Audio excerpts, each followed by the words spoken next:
And of course, I have to acknowledge this, guys. Inday is with me today to help you show what are the things na kailangan natin dalhin dito sa Dubai. Pag magbibisit visa ka rito o mag-abroad ka dito.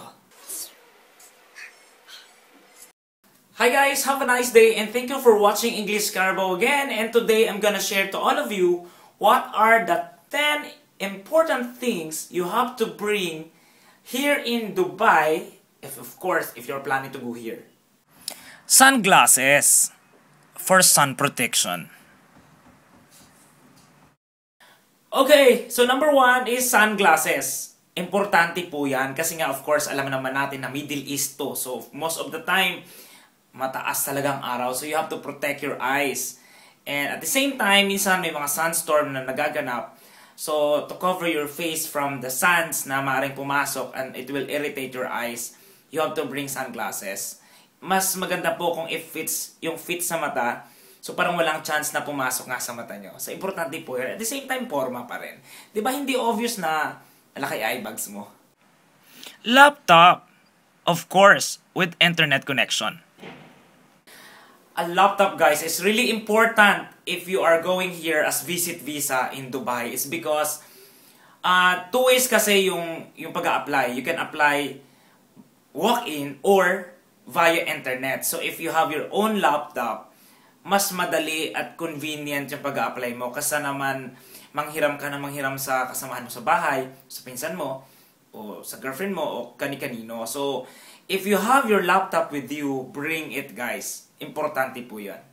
Mobile phone or cell phone with load. A mobile phone. Importante pong may cellphone kayo. Kasi nga of course, dito kasi if you're applying for a job, you need to have a contact number. So if you have your own cellphone na, so at least hindi ka nagagastos. Kasi medyo mahal nga ng konti yung cellphone dito. So importante po yun. Bring your cellphone, okay? Importante yun. Paano kanila tatawagan? To call you, to inform you for your interview. Of course, jackets. Maaring pang summer or maaring pang winter. Lamig kaya? Dalawang reason yon. We know na Middle East nga to, so mainit talaga. So some people are not actually wearing a jacket. But personally kasi, I'm wearing jackets, yung mga maninipis, to protect my hands from, alam mo yon, yung init. So at least hindi ka masyadong mangitim.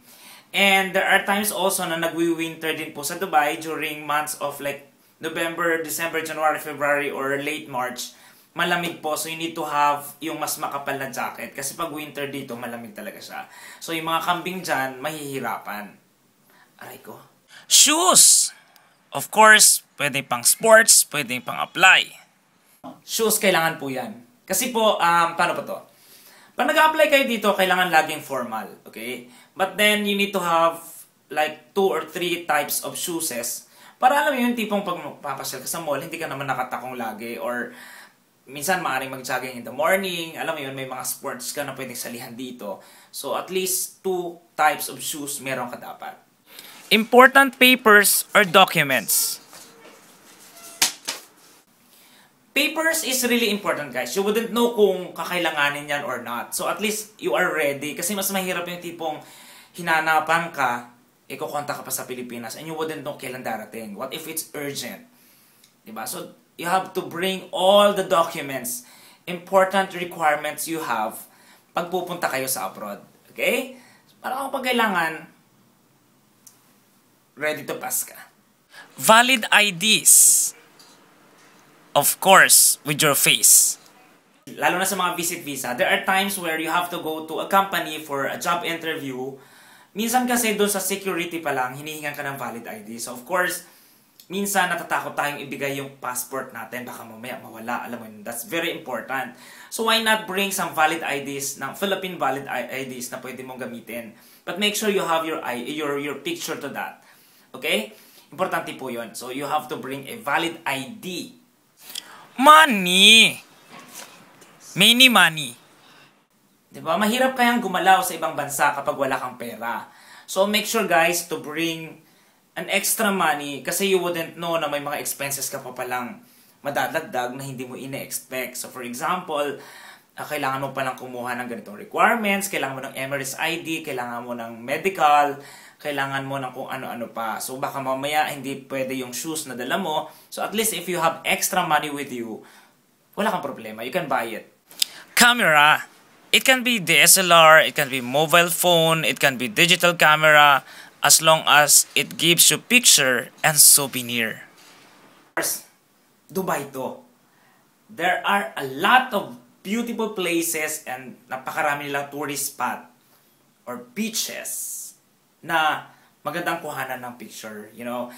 At least may souvenir ka, di ba? Yung tipong ma-enjoy mo yung pagpunta mo rito, you have something to share to your family na, ay, ito ang buhay namin dito. So, alam mo yun, moments. Share the moments to your loved ones via picture. And share it to Facebook, of course. Tatago mo, sino makakakita niyan? Your loved one. It can be boyfriend, girlfriend, husband, wife. Kung kaya mo lang dalhin ang asawa mo o girlfriend mo dito sa abroad, better. Alam mo yun, para wala kang issue ng long distance relationship. And at the same time, alam mo yun, mas masaya ang relasyon nyo kapag magkasama kayong dalawa. Kaysa naman puro kayo pagdududa at kung ano-ano pa. So, if you have a healthy relationship, bring your loved ones here abroad. Diba? Para pag dumating man yung winter, may kayakap ka. Kaya hindi lang puro unan. Hirap kaya? Kasi ako, hirap na hirap ako eh. Well, that's all for today, guys. Thank you so much for watching English Carbo again, and I wish everyone are fine and feeling handsome and beautiful. Handsome like me and beautiful like Inday. So guys, ciao guys. Thank you so much for watching my video again. See you soon. Okay, I'd like to say happy birthday to Baby G. She's celebrating her birthday today. And kaya po, bumaha ang video niya sa Facebook wall ko because I'd like to let you know that today is her birthday. Wala lang. Happy birthday, Baby G! Mirinda, Crisel, happy birthday. And I would like to say thank you po sa lahat po ulit ng mga kaibigan ko na nagpaluha sa akin yesterday. Grabe guys. Talagang natutuwa ako na for the first time, I have a shout out where yung mga importanteng tao coming from different places, from Philippines to Cyprus to Singapore to some other part of the world are saying good thing about me and about the thing what I'm doing. From the bottom of my heart, thank you guys. I also love you all. And God bless. Ciao. Bye-bye.